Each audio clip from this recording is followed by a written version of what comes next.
Just like the street lights lit this town, like a fire in a blaze, gotta burn it down. Can't be afraid to leave this out. We got this far, don't know how. I see danger in your eyes. They know we'll burn down the night. Coming just like the sunrise. You know that we gonna let it rain. Tonight, we gonna let it rain. Tonight, we gonna let it rain. Just like the sunrise, we gonna let it rain.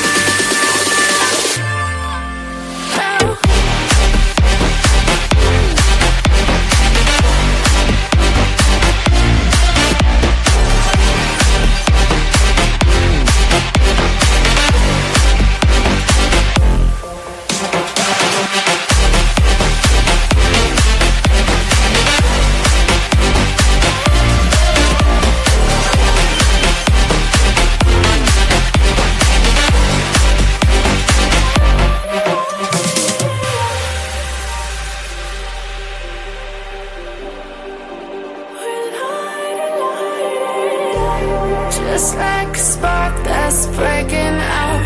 Can't make a stop, can't turn back now. We know that there's no room for doubt. No, we can't turn back now. I see danger in your eyes. They know we'll burn down the night. Coming just like the sunrise. You know that we gonna let it rain. Tonight, we gonna let it rain. Tonight, we gonna let it rain. Just like the sunrise, we gonna let it rain.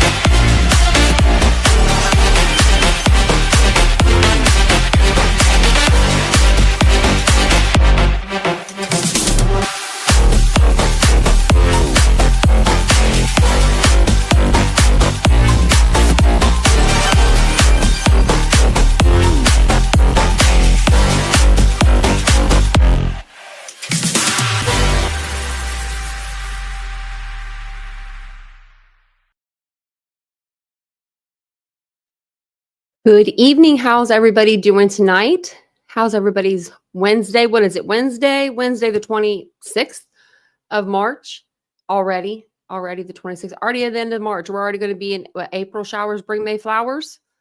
I can hear the rain in my head. I love whenever it starts to rain around this time. So welcome in, everybody. It's good to see you guys. If you're new to the channel, my name is Tanya or TitaniumBuilt. You can call me either or. And we'll go ahead and we'll get started into tonight's live. We have a lot of stuff to go over.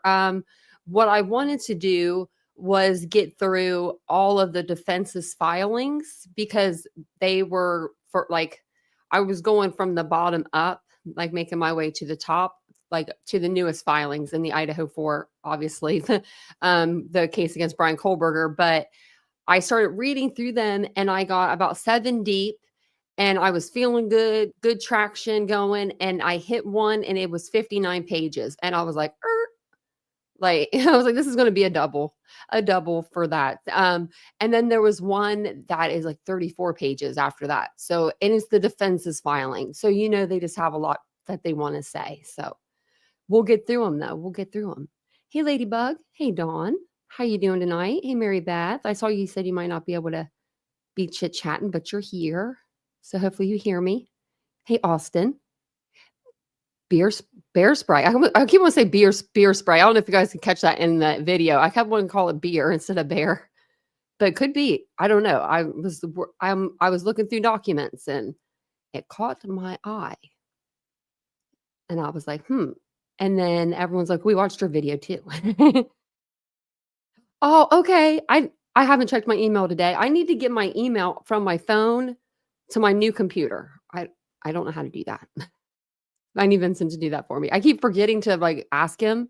And he'll probably take like 2 seconds for him to do that. But hey, Triple L, welcome in, welcome in, welcome in. She says she's in the shower. I always do that too. I get in the shower when people go live so I can listen. And then what happens is I want to chit chat while I'm in the shower and I get my phone completely soaked because I'm trying to use the talk to text. So if you ever see me in a chat and you're like, what is she talking about? Just know that I'm using talk to text and most likely I'm walking away from my phone after I send it. Hey, Sailor. Hey, Catherine. We got Mandy in here. Jenny's in here. Welcome in. Welcome in. Hey, Willows. Villanova. So with Steve, this is what I got from everything. This is what I'm gathering. He was upset because a creator, Jays for Justice, let Julie come up on her panel. And he got overly upset about that. And then he decided that he was going to delete his Twitter and everything. That's what I've gathered.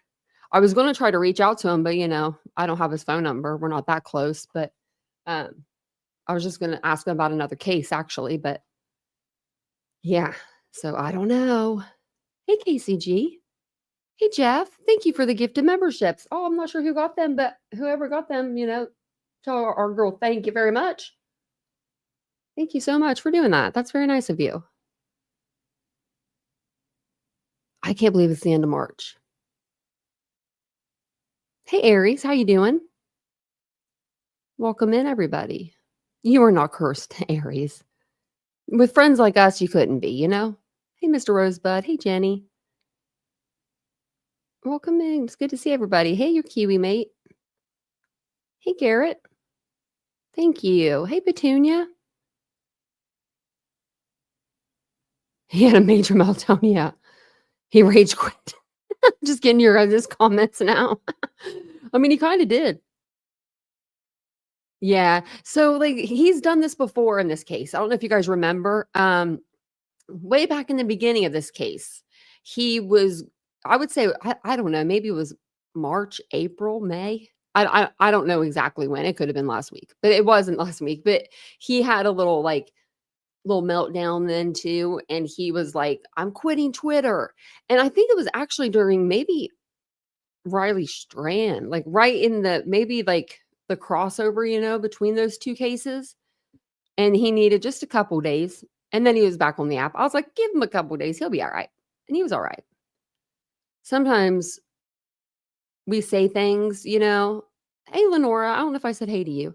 And we say things out of just at the moment, and then we think about them for a minute and then we think I sound like a dumbass. You know what I mean? And he could be feeling like that. He could be feeling like, man, that was a little bit much. Or he could just be standing on his word and but I do think that I was talking to Vincent tonight about Sebastian Rogers' case because I didn't forget about Sebastian just because we don't cover his case on the channel anymore. I think of him every single day throughout my day a year later. And I think I'm going to put together a sweet little video for him. That way, if he comes out of all of this and he searches his name on the internet, maybe there'll be at least one video up that will be just solely for him and not talk about anybody but him. So that's what I plan on doing. Hey, Tempest. Hey, Mr. Rosebud. Welcome in, everybody. We were just doing a little sidebar there. You know how we are. I think everyone kind of follows the same cases, though, pretty much. So everyone kind of knows what, I do too, KCG. I do too. I used him in a couple of cases. I mean, he was always very helpful and helping me with them. So like I said, I did get to most of these documents today for the defendant side, but we'll read the state's, their side tomorrow. I know that a couple of people did put some stuff on Twitter and did a couple lives about some stuff. So whatever I don't really know in these documents, I can tell you kind of what's going on in the other documents because other people have been reading through them. And speaking of which, where's Ashley at? Higgins. She was reading through them today too. I was going to ask her if I had any questions. I was going to go to her. She was reading them like as we were getting them. KCG, that's a wonderful idea. That is a wonderful, wonderful idea. I'm going to write that down. That's a wonderful idea.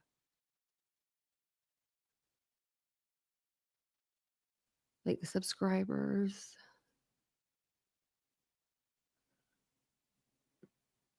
Just say like hello and how he's impacted their life. That would be really special because then it wouldn't just be just me, you know? Where do I go to look at the documents or the pictures? Yeah, Tempest. I think that, yeah. When he put the message out, it was like Clue, Cletus, you know, he was doing that on purpose. Hey, Anna, it's good to see you. I'll say, I can give you I'll just give it to you anyway, just in case. This is for the documents. If you guys ever want to look up any of the documents on your own and you want to read ahead and you're like, Tanya's too slow, there's all the documents for you. Now, all of the documents tonight are going to be in blue because they're going to be from the defense side. Every document is, I'm not going to lie to you, it's from the defense. So it's going to have a little word salad in there. But I'm good at getting around that and, figuring out what her point, the point she's trying to make in most of these. We do have some from Becca Barlow as well. So she's coming in hot. We also have a new attorney for Brian Kohlberger's side, or not Brian Kohlberger, the state side, Deputy Attorney General Madison Allen, and she will be assisting Bill Thompson, it says, with jury selection. And before we get started, here's a picture of her. Darling, young. Maybe she's going to take over Bill's spot when he's done. Maybe he's going to be done after this case. I don't know. But I saw this on JLR, actually had this posted on X. So if it's not correct, go get him. No, it should be correct though. So if it's in blue, like I said, it's always going to be from the defense. And this is going to be reply to state's response to defendant's motion in lemmy, number 1. And this is like number 1 and number 7 or something of 7. So comes now Brian Kohlberger by and through his attorneys of record and hereby replies to the state's response in his motion of lemmy seeking an order regarding inflammatory evidence. Mr. Kohlberger in his motion recognized the rules of evidence and noted that prejudicial evidence is subject to a balancing test. He agreed that Idaho case law endorsed the balancing test for prejudicial evidence. He seeks an order preventing the state from trying its case in an inflammatory manner. So I was like, I'm going to look it up because I wanted to know everything. In case y'all don't know. This thing will tell me. Like blowing things up, things that aren't true. The state's objection is based in semantics. Mr. Kohlberger's motion seeks an order preventing the state from introducing inflammatory evidence. Mr. Kohlberger does not yet know what exhibits the state will offer. He does not yet know the testimony the state will elicit, and he does not yet know the arguments the prosecutor will make. He's not entitled to that. Ann Taylor, knock, knock. Who's there? Discovery. Discovery who? That's what you're only entitled to is discovery. That's it. I know that joke was like way lame, but you're entitled to the evidence, but not how they're going to, not a playbook of what they're going to do. Like she's asking for the playbook. And we can't give you $200 an hour and give you the playbook. So it says he seeks an order preventing his trial from being infected with inflammatory evidence. Infected. The Idaho court has made decisions and pronounced what is not inflammatory, such as photographs, as both parties state. The court also announced what is inflammatory. And we're just going to skip through her mumbo jumbo of, she gives a bunch of, examples. Mr. Kohlberger does not disagree with the balancing test in the IER 403 or relevant case law. However, the state has thousands of photographs, hours of video footage, and hundreds of potential witnesses. He seeks an order preventing the case from being tried in an inflammatory manner. She's just wanting to write documents. If inflammatory evidence is presented, it is often impossible to undo its effect. He seeks to prevent the integrity of his trial. Now, I'm wondering exactly what inflammatory evidence the prosecution's putting out there. Maybe we'll find out. Maybe we won't. So then we got, this one's pretty long. Okay, so this is the reply to state's response to defendant's motion in limine, and it's vague and undisclosed expert testimony. So that's what they're going to say. And then this is all going to say the same up here. You know, Brian Kohlberger through his attorney of record. So Latah County Latah County began prosecuting Mr. Kohlberger in December of 2022. Discovery was filtered to Mr. Kohlberger in a slow, disorganized, and tedious fashion. No, it wasn't. I remember they gave you like a flash drive with like 60-some terabytes or 50-some terabytes or something of data on it. The state had the benefit of 6 weeks access to the scene, law enforcement and experts analyzing the scene, experts ready and available to assist with search warrants and expert advice. And Ann Taylor had the same amount of time. She actually had like 7 weeks in the house when we counted it out all together back in the day, before they like closed it down and was like cleaning it and everything. She had 7 weeks and they had like 6 weeks in there. So she actually had more time than the prosecution had in there. Hundreds of law enforcement officers assisted in the case. Access to the investigating with assisting law enforcement and experts meant that prosecutors did not have to filter through 68 terabytes of information to be sure the right information was at the fingertips of the expert. Well, all I can say is if you have a client that can produce that much information, then you better get your pajamas on. I wonder how long it would take us to get these 68 terabytes. I wonder if we could have done it in the last 2 years. I think we could have. The reality and gravity of 68 terabytes of information cannot be overstated. Mr. Kohlberger's capital defense team has spent over 2 years devouring as much of the data as possible. I think we could have done it. I think we could have. The team has not completed review. His team does not have hundreds of people to locate and talk about various pieces of information contained in the discovery. The state does. Well, no, I'm sure they do. Mr. Kohlberger is protected by the U.S. Constitution and the Constitution of Idaho. He has the right to a fair trial, to have effective assistance of counsel, to confront evidence against him. Okay, then. Thank you, Mary Beth. Very sweet of you. Well, welcome on in, everybody. Carmen, Micro, Mary Ann, Kendall, Crafty One. I actually got to see those ones. I saw the green on the screen. It caught my eyes. This eye I can see out of. So that's why I have the iPad right there. That way I can kind of see you guys.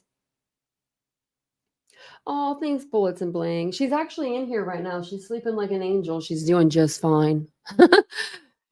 I'm the one that has to go deal with it on Friday. But thanks for asking. I told Vincent everyone's been asking about the dogs. I'm like, it's very sweet. Because I would be a mess. I wouldn't be on right now. I'd be a mess without her. She's a good girl. She's just temperamental like her mother.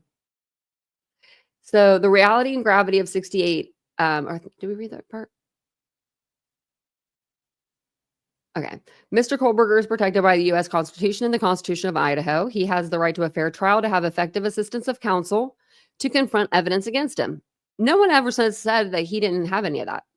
He has the right to not be convicted unless the state proves its case beyond a reasonable doubt. Well, we're all aware of that. I think that Bill Thompson's been in the game long enough to know.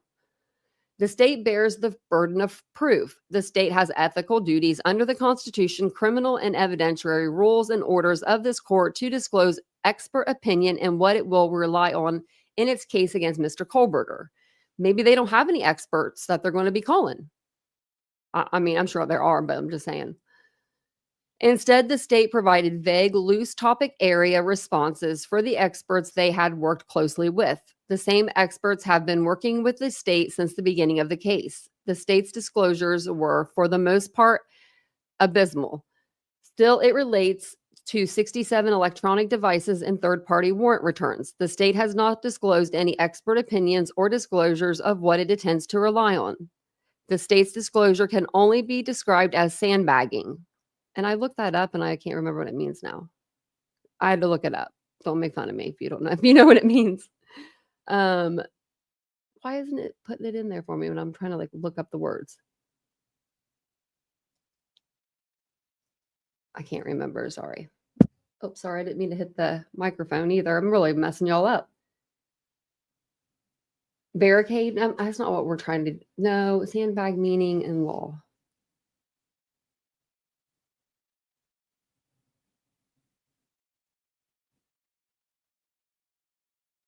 These aren't what I wanted. It says when a lawyer stays quiet during a trial when they notice a mistake, hoping to use it as a reason to appeal the case later. That doesn't.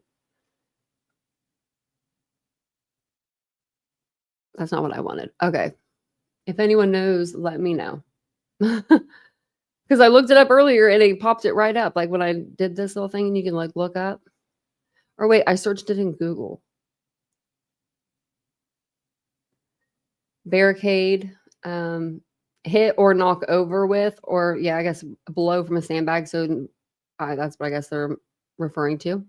In many cases, it appears that the state's initial disclosure resembled a laundry list of topics, and then once Mr. Kohlberger complied with the state's order, the state took advantage of learning a great deal about Mr. Kohlberger's experts and evidence and tailored new disclosures to address Mr. Kohlberger's experts. These are not rebuttal disclosures. These are big words she's using, like big claims she's making, I mean.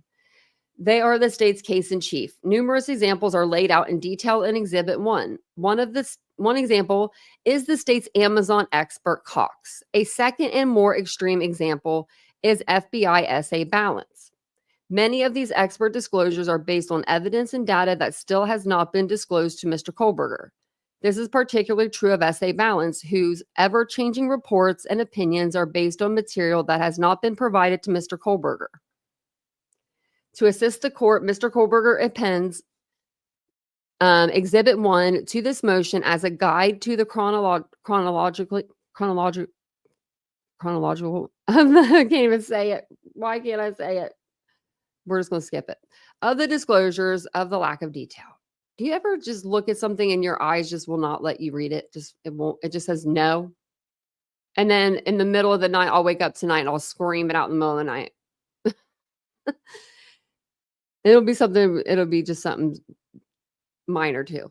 It identifies each expert and the limits of the disclosure. The state cannot be allowed to benefit from what they have done. Mr. Kohlberger, recognizing what the state was doing, filed a motion to compel disclosure and a motion to extend his deadline. Well, we're not going to extend any deadlines here. We've already known that. Judge Hippler is not going to extend any deadlines. His motion to extend disclosure deadline was denied. Well, yeah, it was. During his motion to compel, this court expressed intent to apply the rules of disclosure were not properly made. The state then, with the advantage of Mr. Kohlberger's expert disclosures, has continued to trickle new opinions to the defense. The state cannot be allowed to benefit at the expense of Mr. Kohlberger's right to a fair trial, confrontation, due process, and assistance of counsel. The state cannot be allowed to ignore Mr. Kohlberger's rights, shirk its duty, and get a free pass on the rules. The state must be held to the limits of its timely disclosures. And that was Ann Taylor. Miss Ann Taylor wrote that one. That one didn't seem like it took 16 pages, though, did it? Like, we went through that pretty quick. Okay, we just keep going. Just keep going. And thank you all for being here. And if you don't mind, just, hit the thumbs up. It helps your girl out. Hi, Diane. Hey, country thing. It's good to see you guys. Thank you, Garrett. Sandbagging is making someone believe you are worse than you are at something. Thank you. I appreciate it. I couldn't, because I read it earlier and I was like, this doesn't sound like what I read earlier. I don't know why my computer does that weird crap. Just give me what I would, give me what I looked at earlier. So this is going to be the reply to state's response to defendant's motion in limine number 3. The use of the term murder. Okay. This one's a short one, I think, isn't it? Yeah. So comes now Brian C. Kohlberger, buying through his attorney of record, and hereby replies to the state's response in motion of limine number 3, RE, use of the term murder, filed with the court on March 17th, 2025. Mr. Kohlberger's motion seeks to exclude the state in its case presentation from using any form of the word murder as it applies to him. I'm sorry, but you should be able to say he's on trial for capital murder. We are accusing him of murdering 4 people. We are, telling you there's a reason why he didn't murder the other 2. Like, I mean, I'm just, those are ways that you would use that word, like, and it's not saying that he did it. It's just saying that that's what he's on trial for. And that's the truth. Ann Taylor, I'm sorry, but we gotta go with the truth here.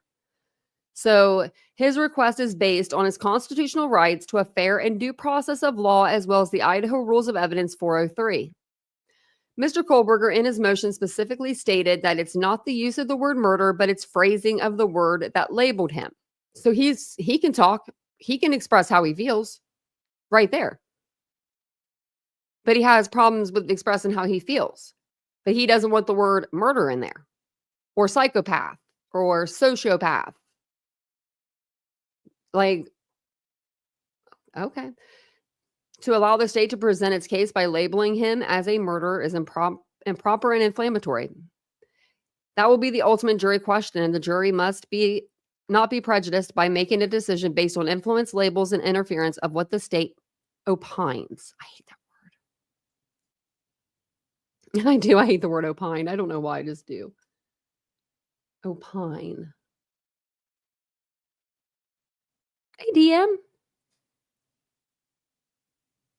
Boogeyman, that could work. They didn't say nothing about Boogeyman. I could think of a whole hell of a lot of names for old Brian Kohlbergs. But, we can think of a lot of words that aren't murder. We do, actually, on the channel. And YouTube, don't take my monetization from me. No, they've only done that once. When I've actually said every word pretty much that there's to say, like on this app, like knock on wood. But when we went through, I want to say it was like Delphi, and I even changed all of the words up. I didn't even show the words on the screen, and I read them differently. I think that one they got me for. They hit me for that, and I was like, "Oh my gosh, that's true. They really do get you if you say bad words." But we were saying a lot of bad words. I mean, kind of had to get your point across. Sometimes you have to. So. Reply to state's response to defendant's motion in limine number 4, use of the term psychopath, sociopath. Doesn't want those words being allowed into anyone's mouth. No one's allowed to say that. But it just says the state has informed the court that it has no intention of using the terms and labels of, psychopath or sociopath. So it says the court should grant Mr. Kohlberger's order. Well, that's because the state was like, yeah, we're not going to say that he's either of those things. Plain old murderer's good for Bill Thompson, I think. I think he's a man of not so many words. Hey, Squeaky.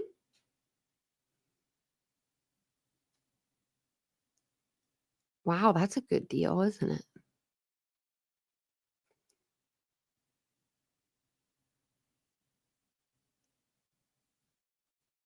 College student annihilator, that works.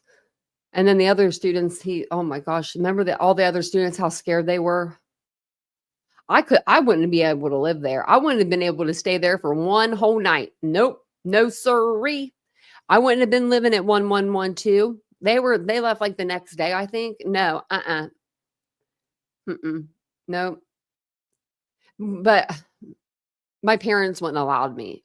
I don't see them allowing me to stay there. Do you know what I mean? If something like that happened, like I I can see them driving, like, even if I'm from Ohio, I could see them like, we're coming to get you. I'm like, okay. So the next one here is reply to state's objection, inclusive data, inconclusive data. Comes now, Brian Kohlberger through his attorneys. And it says, motion to limit the emission of the inclusive data obtained from item Q13.1, not completely exclude it. Mr. Kohlberger filed his objection to this evidence based on the questions and answers elicited by the state during the testimony of Jade Miller in relationship to the Q13.1 DNA test results. As the state coincides multiple comparisons of multiple individuals to this data rendered inconclusive data, including for, I don't know who JD or CB is. Do you guys have any guesses? I don't know who the first two are, but Ethan Chapin, Xana Kernodle, Bethany Frank, and Brian Kohlberger.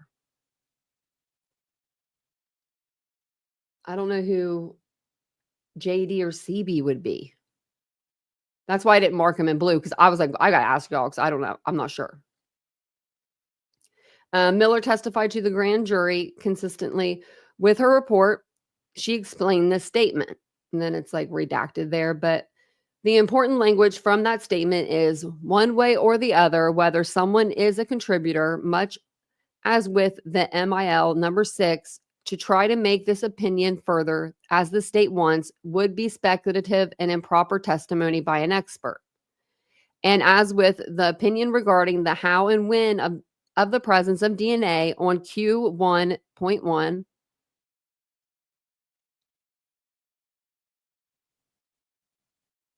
would that be the knife sheath? Testimony beyond what is stated in the report would be replacing the scientifically supported opinion of Miller written in her report and reviewed by her colleagues and consistent with her lab protocols into the realm of speculative, misleading, and confusing opinion.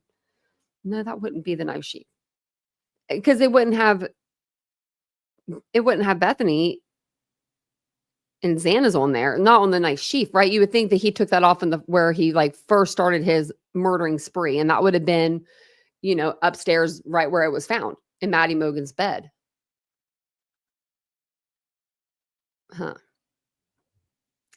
The state's own papers show the problem with going beyond the stated opinion in the report when it asserts that the court should not exclude the lab analysis finding that defendant could not be excluded as a contributor from Q13.1. Nothing in the lab report supports such a conclusion or opinion, and nowhere in the state's disclosure has the state proffered the opinion that Miller intends to testify that Mr. Kohlberger cannot be excluded from this sample. As Miller testified in the grand jury, and it's redacted a little bit, the plain and clear understanding of the word inconclusive is that one cannot draw a conclusion. Here, the state apparently intends to proffer the undisclosed opinion that that despite this testimony and the language of the report, that Miller has concluded that Mr. Kohlberger cannot be excluded. The state has proffered no scientific basis for such an opinion. The testimony would lead to jury confusion, is misleading, and would prejudice Mr. Kohlberger, especially in light of very late disclosures of this new opinion.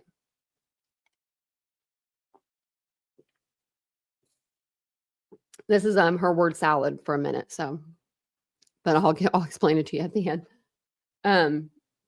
As Miller testified, there simply is not enough information to conclude either way if any of the individuals who fell in the inconclusive range could be a contributor. There is a reason that the lab has an inconclusive range, which is that the data does not allow interpretation. Cross-examination of Miller on this topic would be extensive and take substantial court time. So it's just letting us know now, it's going to need the whole day. Mr. Kohlberger's fear that even an inconclusive opinion would mislead a jury to believe that conclude that he could be included prompted additional and independent lab testing. Through additional testing, the limited state opinion of inconclusiveness will be confronted with the fact that the defense expert will testify that he is indeed excluded. Mr. Kohlberger's motion to limit the testimony of Miller regarding item Q13.1 should be granted, allowing the state to proffer at this late date a brand new opinion that contradicts not only the written report, but Miller's grand jury testimony would violate Mr. Kohlberger's right to due process and right to competent counsel. The court should limit this testimony to avoid prejudice to Mr. Kohlberger. And this is from Bricka Barlow. I believe this is the first one that she put in. Because I remember thinking, like, when I read it the first time, I was like, why can't I read this very well? And I think that was the first one she put in. Let's see. Really quick. Yeah. Yeah, so far. So I'm going to actually exit out of those because that way we can read the other ones and not... I won't have my, like, too many tabs open. Hey, Princess, welcome in. Welcome in, everybody that I didn't see. I'm sure there's people that I didn't see, but, you know.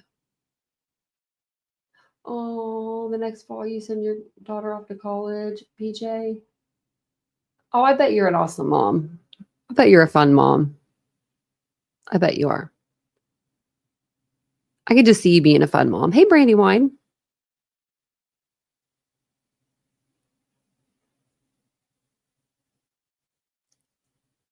Oh, I thought she was in here.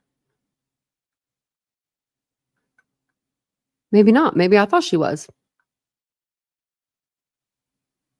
Hey, Brooke. Oh, yeah. Shoot, why did I skip out of that? Did I skip out of that one? No, I didn't. Yeah, it would. It would be. It would be Jack Decor. I would guarantee that. Now CB. That one I don't know. CB. We're looking for a CB in the house, CB. But yeah, Jack Decor, that, yep. Yeah, because we were talking about documents the other night, and the other night I was like, yeah, JD, Jack Decor, but tonight I couldn't even think of it. I'm so glad there are people. That's why we have people in the chat. I was telling Vincent that's the good thing about going live, because you could talk about things. Hey, CJK. Like when you do a pre-recorded video, you can't really talk unless you go into the comments, you know? So this one here is going to be reply to state's response to defendant's motion to limit. Do we do this one? No, this is going to be witness identification by bushy eyebrows. Now, I'm telling you, the new picture of Brian Kohlberger, the dude's got some bushy eyebrows. I mean, oh, I didn't want to do that. I wanted to look at the picture. Dang it. Not the, there it is. Okay. I mean, I don't know what he's doing to him in there, but I think it's the bone structure, the eyes setting back, but he does have bushy eyebrows. He does. You know. He does. And we were all on the same page too, you know, with that. So welcome back. And welcome in, everybody. Okay, so the argument here says, it's just, you know, Brian through his attorneys coming in hot. Mistaken identifications, and we went over this. I don't know if you guys saw that live that we did. It was a really good live. But we went over eyewitness identifications and how they are a lot of times not really, I mean, they're great to have, but sometimes people get confused on what they saw. So, you know, it can be, a mistake can happen. But it says mistaken identifications have been one of the leading causes of wrongful convictions in the United States for decades and still are. When a waitress swears under oath to the identification of the person on trial, the impact cannot be understated. In this case, if DM is allowed to say that she saw bushy eyebrows, it will not be different than her pointing to Mr. Kohlberger and saying, that is him. And I don't think so. I don't think it's the same. To make matters even more prejudicial, the state wants to admit into evidence a picture of Mr. Kohlberger as if DM identified him in the photo. This is how wrongful convictions occur. The photo of Mr. Kohlberger's that the state attached to its response is not relevant and is overly prejudicial. No, they just want to show him a picture of Brian Kohlberger and what he looks like before he was arrested. And it was 6 hours after the homicides. And yeah, the dude's got a little bushy eyebrows going. This is akin to the state trying to identify Mr. Kohlberger for DM or create its own corroboration for her. DM previously said that she could not identify him. There are literally millions of people in the world who might be described as having bushy eyebrows. The term itself is subjective. And DM has a fascination with drawing eyes and eyebrows. And I looked through the motion and Lemmy exhibits 4 and 5. I couldn't find where the pictures were.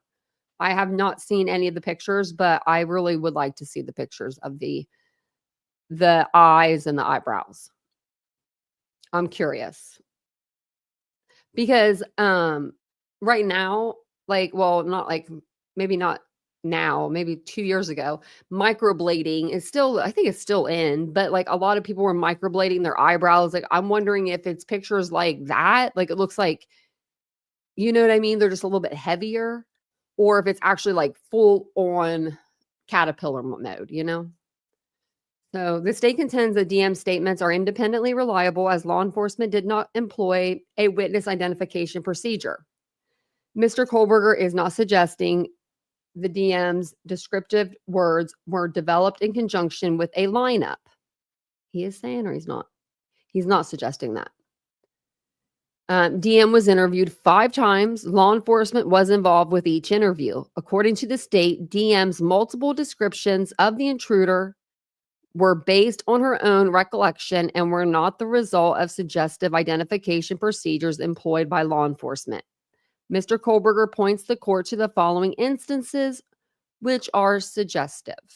I like how she says Mr. Kohlberger's doing all this. Like he's actually doing the work here. Then why we need you, Ann Taylor? Let's save $200 an hour. In the second interview on November 13th, 2022, DM was interviewed at the police department by Detective Mowry, who inquired about facial features and asked DM if she knew what color the intruder's eyebrows were. Now, that's a kind of a weird question to ask. What color is eyebrows? Like, I mean, unless he was asking other questions, you know, along with it, like hair color. But if you got the hair color, you should know the eyebrow color, right? There's not too many people rocking blonde hair and brown eye. Well, maybe. But you know what I mean. Not men. Detective Mowry is the person who mentioned eyebrows, not DM. 2, in the third interview on November 17th, 2022, DM was interviewed by Detective Gooch, who asked DM if she knew what a balaclava was and showed her in a picture. The fourth interview on December 1st, 2022, DM drew the mask for the interviewer. A copy of DM's drawing is attached. It looks remarkably similar to a balaclava. I can't say that very well, sorry. The state argues that DM is a reliable witness. Should the court apply the 5-factor Manson-Biggers balancing test to evaluate witness reliability, it should not ignore either the limited amount of time that DM had to view the intruder or her state of intoxication. So they're saying, well, she was drunk and she didn't see him very long. What could she have possibly seen? That's why she's saying all I saw was a mask and eyebrows. A witness is less likely to provide an accurate identification from a fleeting view, and a witness' attention is likely compromised when they are intoxicated. DM saw the intruder briefly in a dark hallway. In her own words, she was probably very drunk and tired when she saw the intruder at 4 a.m. Should the court apply a relevance test and weigh the reliability of DM, exclusion of the term bushy eyebrows is appropriate for all of the reasons explained in the Manson-Biggers test and intoxication as referenced in Alvarez. If the court decides not to rely upon Manson-Biggers and Alvarez, it should consider the scientific studies that explain the fragility and inaccuracy of memory. This analysis, which is inapplicable to a court's decision to exclude/limit this evidence is the fact that scientific studies conducted on memory show that there are several steps to creating and retaining memory and influences such as amount of time of exposure to view, the amount of stress involved, level of intoxication, and post-event influences, among others, should be taken into consideration when determining reliability. The science of memory is laid out below. Thanks, Ann Taylor, for giving us this. You know? Hey, Celestial Sky.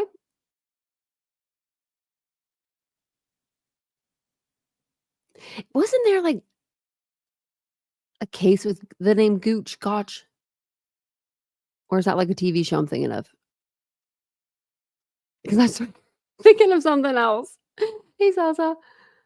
I really am. I don't know what I'm thinking of, but I'm thinking of something.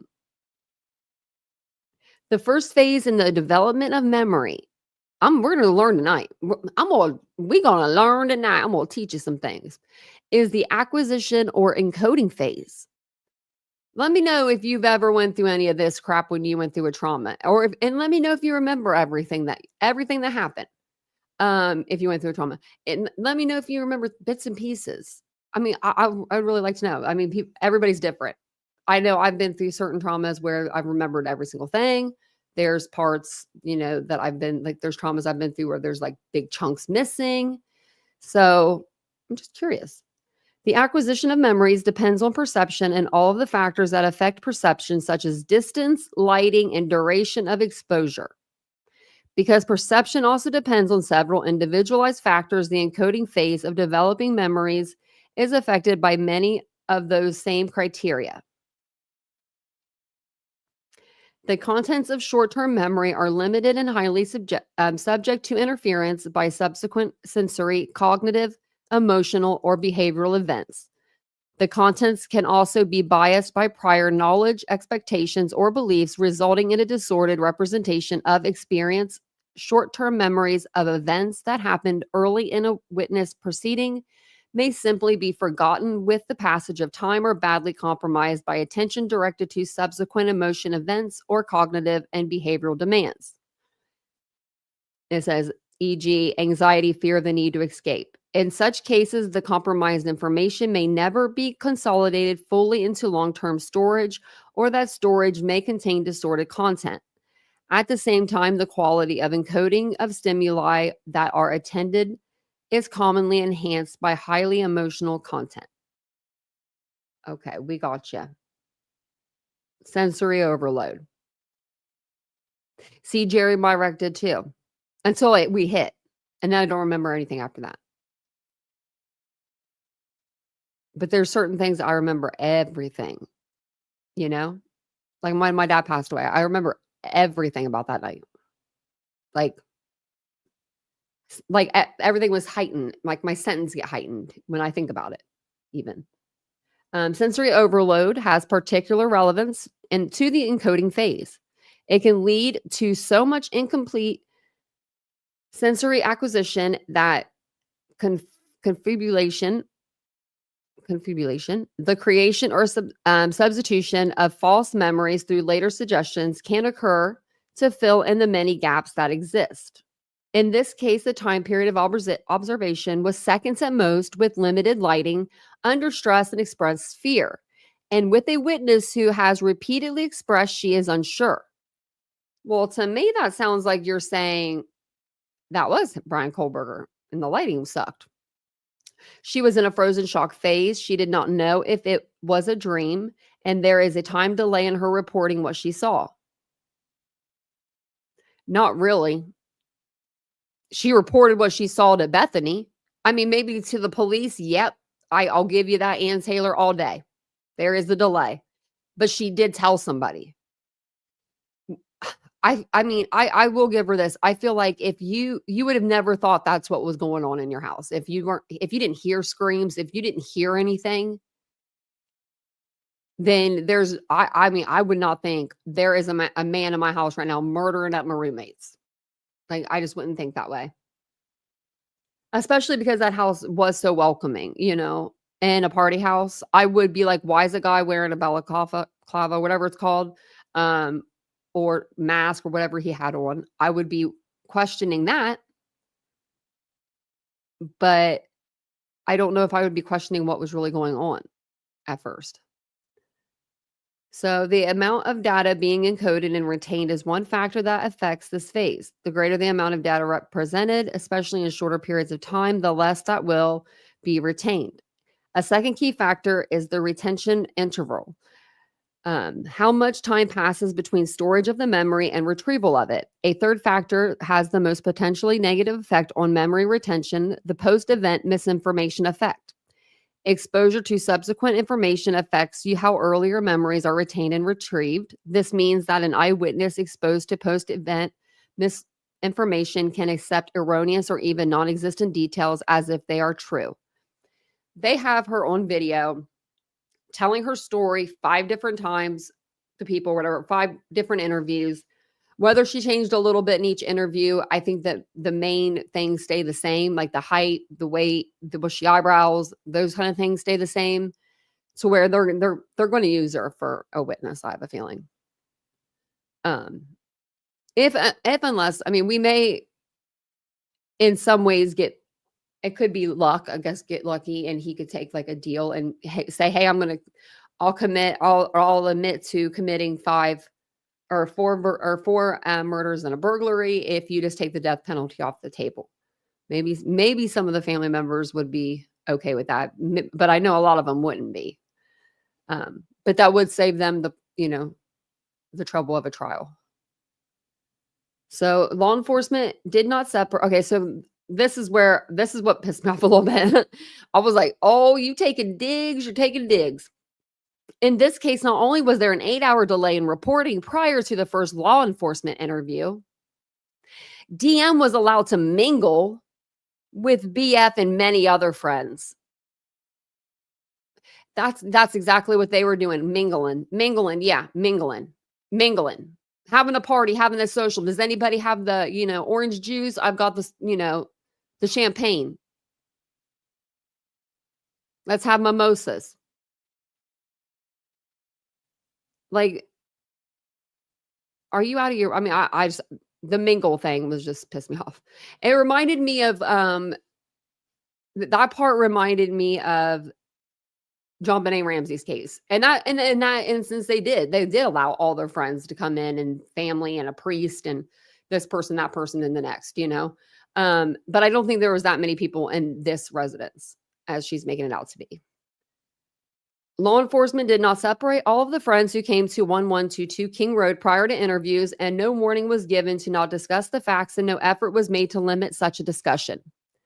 Many of the friends who were at 1122 King Road when police arrived also stayed in the same hotel room the night of November 13th, 2022. And I don't know what hotel they were at.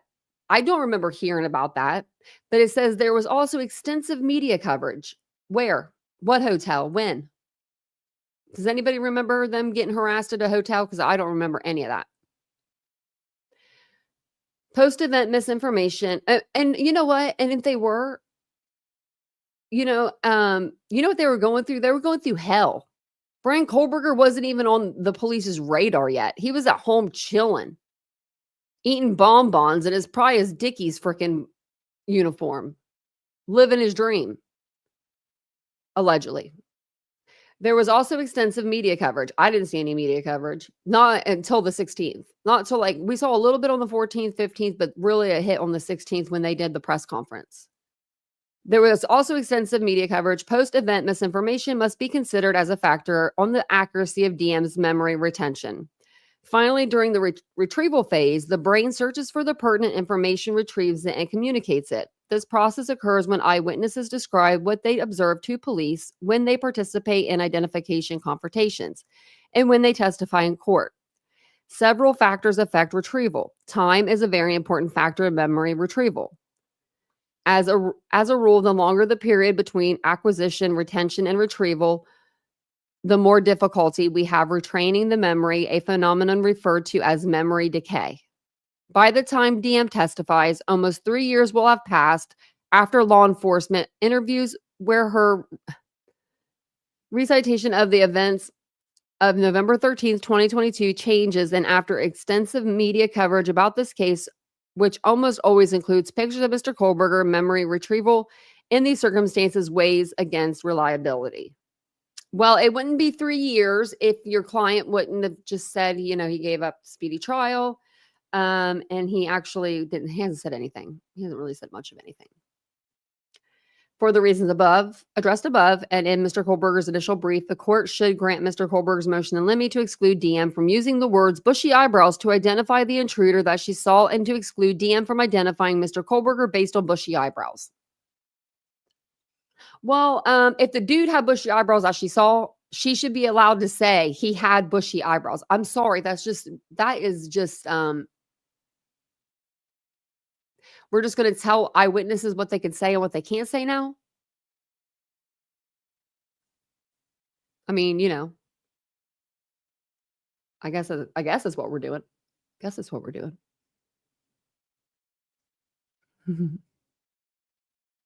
Bonbons, I know. Bonbons. Now I want some bonbons. I never heard of any hotel either. Don't even know. Me neither. And I heard of a lot.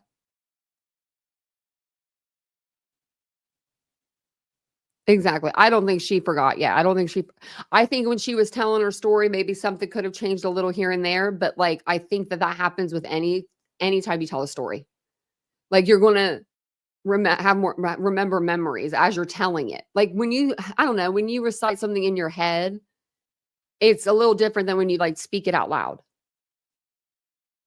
Yeah, she can only say what she saw. You're exactly right. Yeah, that's true. I mean, she should be allowed to say bushy eyebrows. I'm going to have to change.org. Let DM say bushy eyebrows. So then this is the unnoticed 404B evidence. And I think we have one more after this. And then we'll go over to, what's this?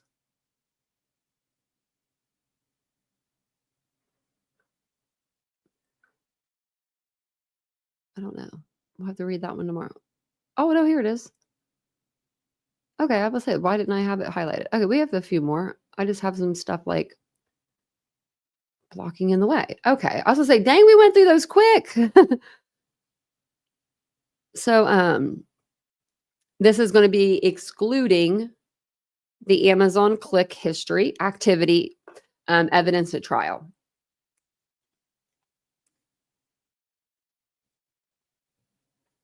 Oh, have a good night, DM. Thanks for coming. Appreciate ya. Stopping in for a little bit. I appreciate that. So this was going to be excluding the Amazon click activity evidence at trial. And stick with me because we got some good gems in here. So now comes Brian, C. Kohlberger. And then it says excluding Amazon click activity evidence at trial filed on March 17th.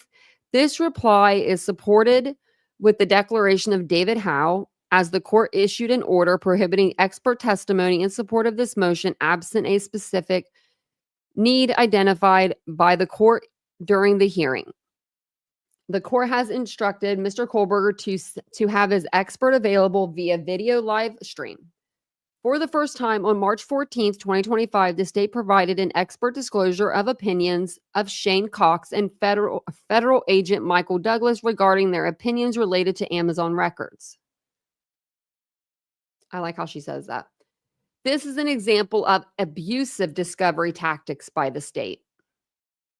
There is a pattern of failing to disclose evidence and expert opinions in compliance with the court's order. This judge is not going to be appreciative.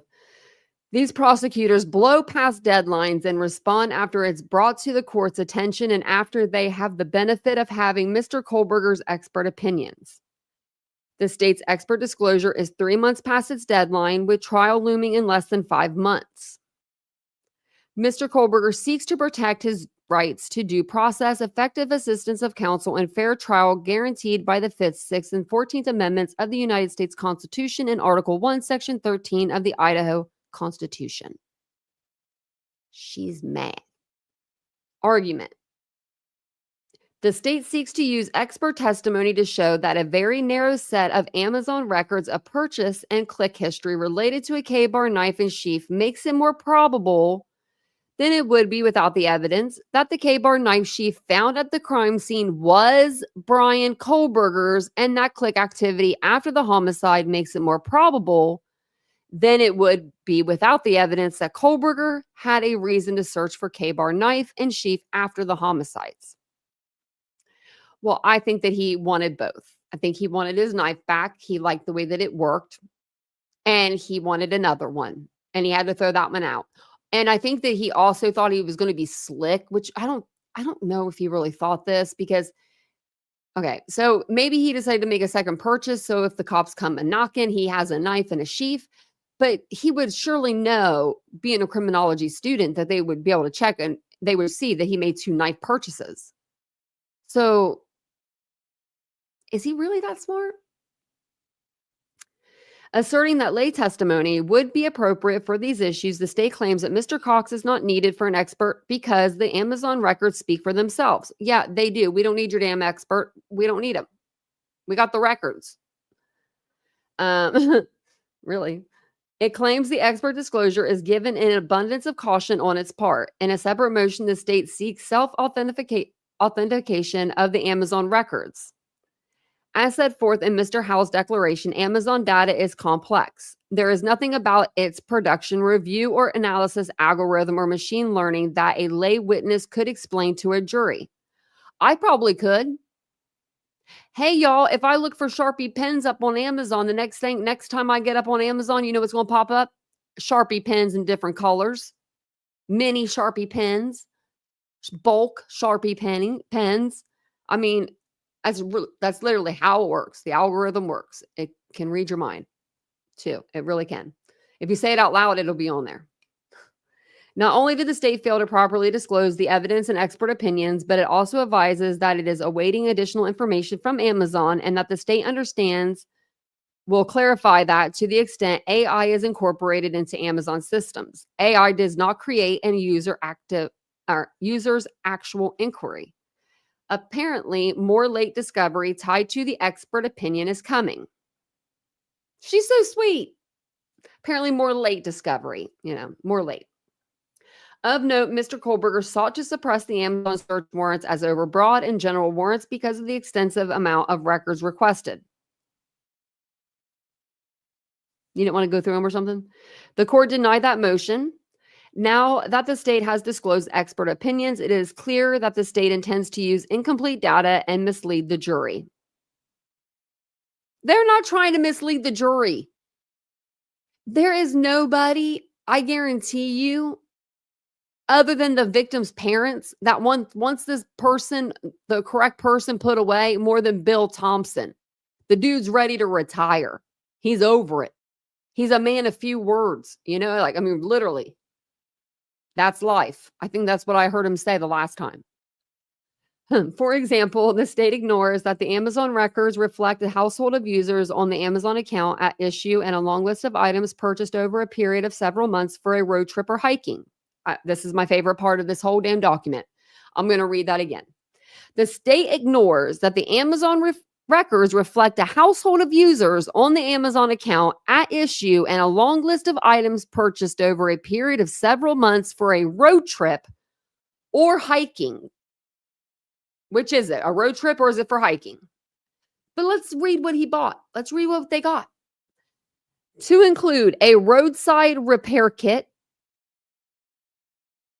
That'd be nice to have if you're driving back on a dark, desolate road that you know nothing about and you don't want to call AAA, do you? A tire inflator. Oh, that's something that you'd need if your tire goes flat on one of them back roads. A backpack, perhaps for your gear that you're going to take off before you get into the car. And bear spray. Now, the bear spray. When I read that, go watch my my video short, because I need the views. But this whole time, this whole thing with Ethan, Ethan is a big guy.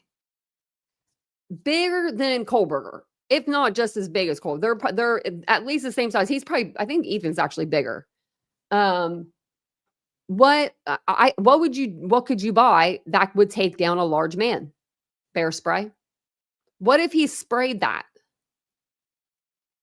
It's not like it would be like trace everywhere. Do you know what I mean?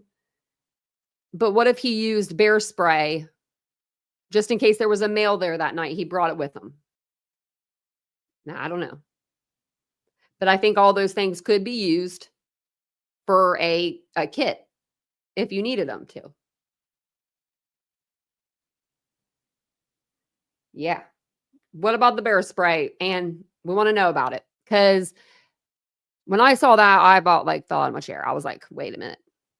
Like, I don't believe that he's going hiking or on a road trip. A road trip? You don't need bear spray on a road trip. You're in a car. You're going on a road trip, right? Hiking? Maybe. But where are you hiking? Where's the bears? Poconos? Do the Poconos have a lot of bears? Let's go see.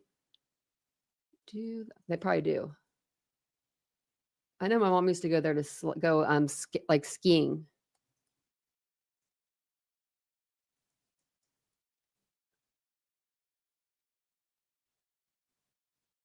Oh, listen. Yeah, they have a significant black bear population, but it's to the point where they're a well-known resident of the Poconos. Like they just be walking around. They ain't bother nobody.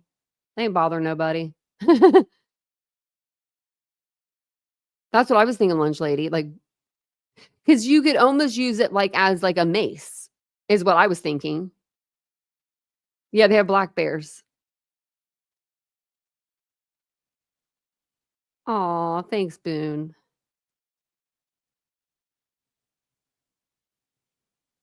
There's bears in Washington. I know that my grandparents had bears in their backyard at like one point. They were in North Carolina. I'm like, move, everybody move. You know? But you never know. Just keep that in the back of your head. The state argues that the rule of completeness does not apply, and therefore it is appropriate that limited information about Amazon be placed in front of the jury. This argument ignores and violates Mr. Kohlberger's right to present a complete defense. Allowing the state to produce limited data without context and the methodology of how Amazon works is akin to telling the jury that it may assess the product of an investigation, but that it may not analyze the quality of the investigation that produced the product. This ideology removes from the jury potentially relevant information, details of the investigatory process potentially affected, credibility, and perhaps more importantly, the weight to be given to evidence produced by his investigation. Mr. Howe explains the critical need for full data and an understanding of what it means to click on Amazon. Click data sounds like a specific user action when in fact Amazon's algorithm, machine learning, and methods of paid advertisements force information to account users which fall under the definition of data or click data. Yeah. I think we all know what click data is. Features like customers also frequently bought together OMNI channel influence and household accounts with multi-users have a significant impact on what is considered click data. Well, yeah, if there's more than one of you using it, it's going to show you stuff that your sister looked at, your brother looked at, and all that. But why would you have a family plan for your Amazon account for your 30-year-old son, 28-year-old son at the time? I don't know. My mom wouldn't be paying for my Amazon. Additionally, Amazon notifies users of items bought in the past as a reminder, which can be interpreted as click data. Logs of this data are retained by Amazon because Amazon bills its advertisers. Now, I don't know if it would be okay. So Amazon could notify you of a past, like a reminder, that of a past purchase. But I don't think that the click information is held into the phone or into the device or whatever, to the app, unless you actually physically click on it. And then you're like, oh yeah, I forgot I bought that. I need to click on that and buy it again. Like that would be your click information. But if you're not clicking, you're not going to have any click information other than whatever pulls up when you pull up the app. Now that, maybe that could be it, but conclusion for the addressed above and its initial brief motion of Lemmy to exclude expert testimony It says the details of expert disclosure of Mr. Howell, motion for leave to call him as a witness in declaration of Mr. Howell. Mr. Kohlberg respectfully requests this court grants his motion in limine to exclude any Amazon and Amazon click activity evidence. Sorry, buddy. Your Amazon's coming in. You shouldn't have bought the K-bar knife on Amazon. Amazon's like Walmart. You should have just walked into Walmart and announced your presence and told them what you were going to do. That's what you should have done. Now, I don't know if I read this one. I think I'm going like backwards. Okay. So we read that. I think we missed these two. What's this one? Okay. I think if we did miss these ones. Okay. This one is going to be for the make and model of suspect vehicle. She wants everything thrown out. Oh, you're welcome, lunch lady. Where are you on vacay at? Oh, man. Hey, Jerry Kelly. Well, welcome in. Hey, Jerry.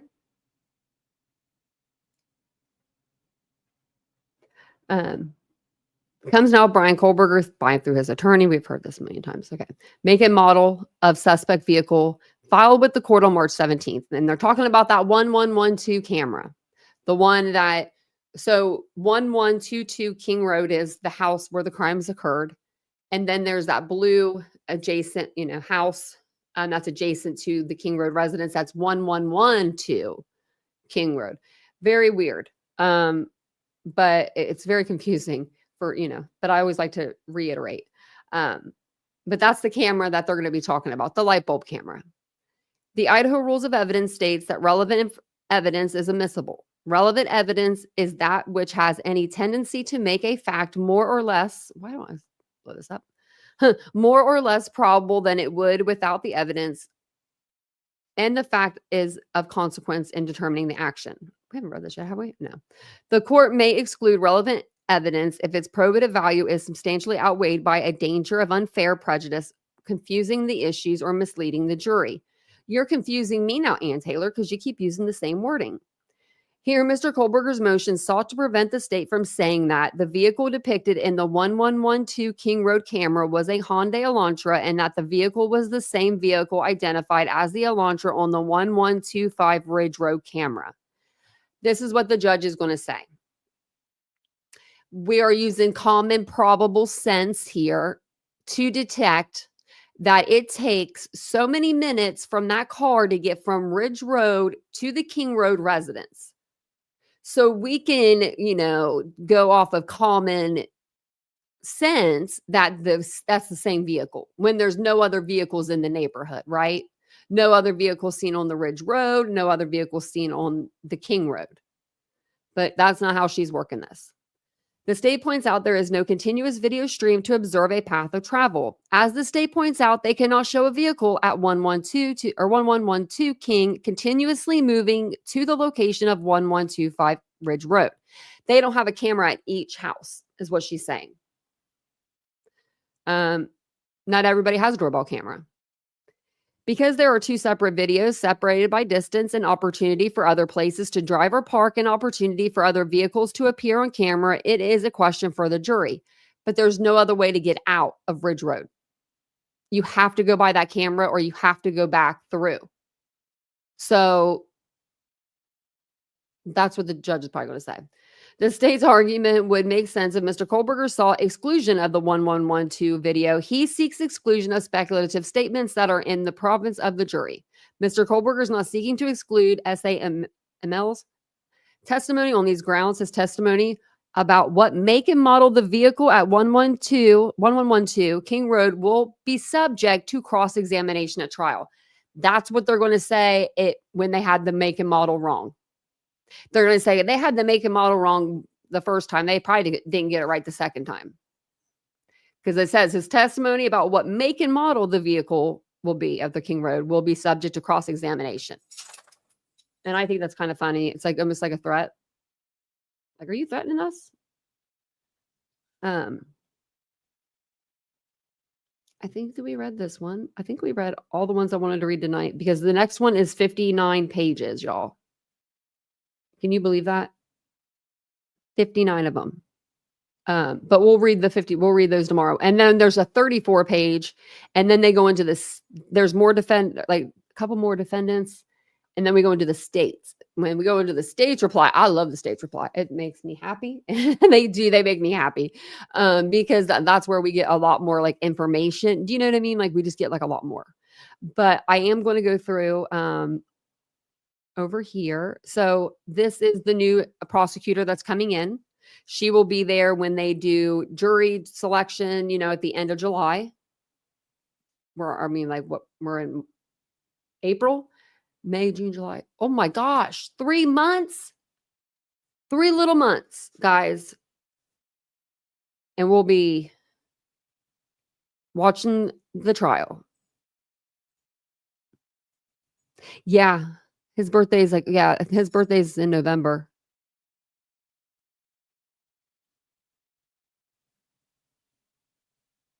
I'm just reading the chat.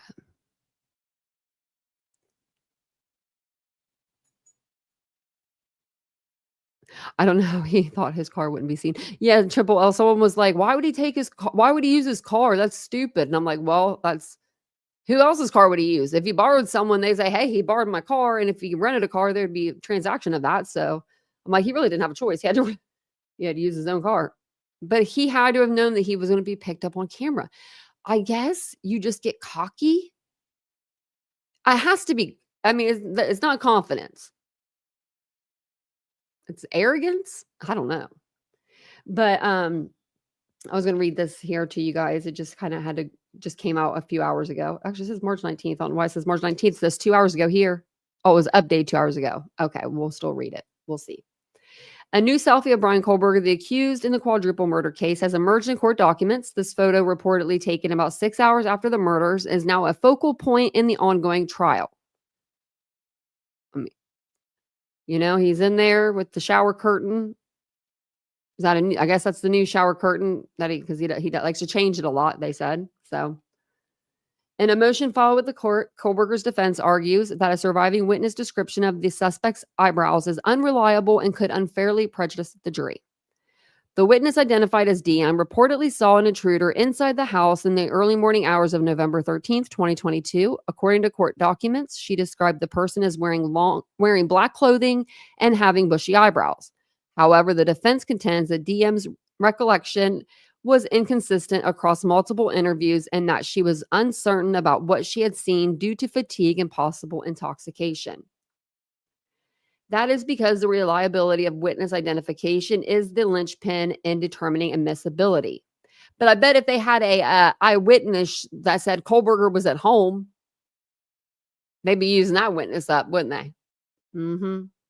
The defense also pointed to DM's statements in which she expressed confusion about whether parts of her memory were real or influenced by dreams. I mean, I would think the same, probably. I wanted to go on to Twitter, but it looks like I went a little bit everywhere but there. What was the last one we went through? Hold on. I'll figure it out later. I'm like, I forget which one we went. I thought, this is it. Okay, so the one that we're going to read tomorrow, it's the reply to state's response to the defendant's motion to strike the death penalty. And it's going to talk about all about the autism spectrum disorder that he does not have. I mean, in my personal humble opinion, they're going to say that he's had this since he was a kid. I want to see records of that. I mean, I think that, sorry, HIPAA doesn't apply to you anymore. And it's just like, I don't know. They're really gunning for that autism diagnoses when that's not a reason, that's not an excuse. That's not even a little bit. Like if you had multiple personality or I know that there's like a dissociative disorder. Is that what it's called now? I know there's another word for it, but if you had something like that, I mean, okay, if you're clinically, insane, you're clinically insane.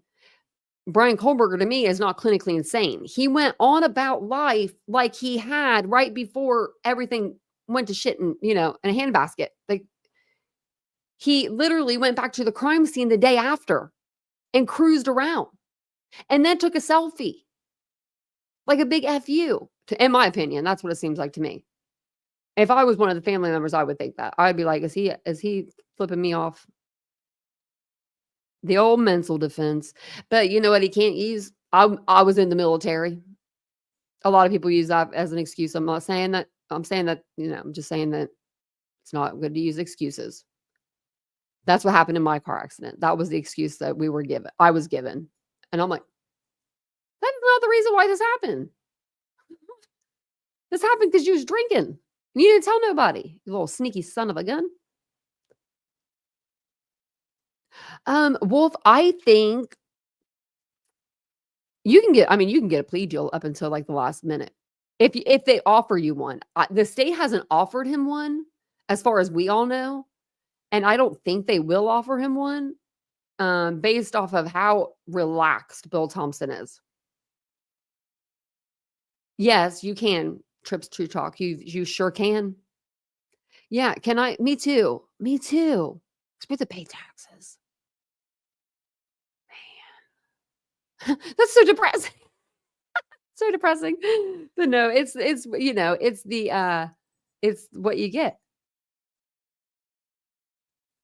It is used a lot. I can't believe that they're using autism of all things.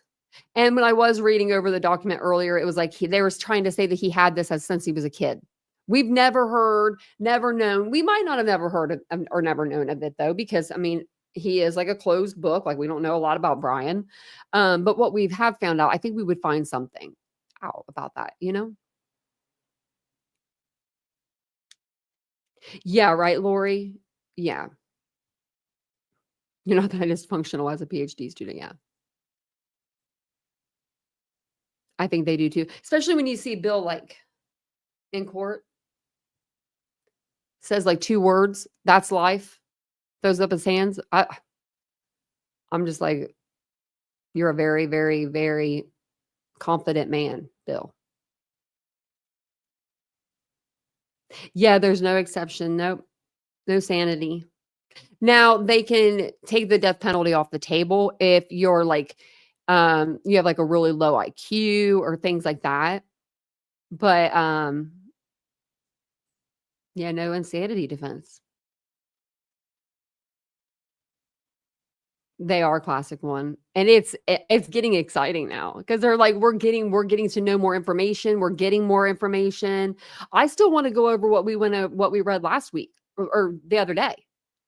Day before yesterday. That was day before yesterday. Like I read through it, we talked about it, but I'm like, wait a minute, this is a lot of stuff. I need a whiteboard. I need like a chalkboard. I was gonna make that wall like a chalkboard.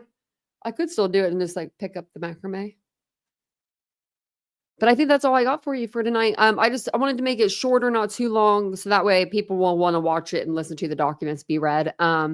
And then tomorrow I'll be on to read more documents. I'm going to come on, I think, during the day and do a day live and read some documents, and then come on evening and read more. If I don't, I'll be on the second channel and we'll do something over there during the day. But either way, I'll be on. Friday, I won't be on during the day because I have doggy court. My dog's bad. And thank you guys for hitting the like. I really appreciate that. And so we have a lot to go over still. We have a lot of really good stuff. I just like to read the documents out to myself first now. I've used to do that. And then I started reading them like on and like going through them like with you guys.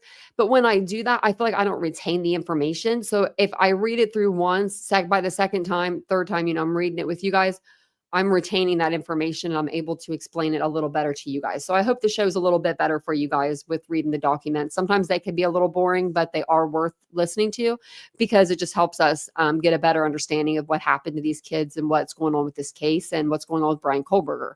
Especially if you are, a person that thinks Brian Kohlberger is innocent of this. You want to hear the documents, you want to see what they have on him and all that stuff. So I'm just here to give it to you guys. And you guys are here to bring yourself, relax, hang out. And I'm here to hopefully bring you some entertainment. But thank you guys for being here tonight. I'll be back on tomorrow. Like I said, don't forget to subscribe to the channel, hit the like button if you haven't already. And I think that's all I got for you guys for tonight. So I'll see you guys tomorrow. Have a wonderful Thursday if I don't see you. Bye, guys.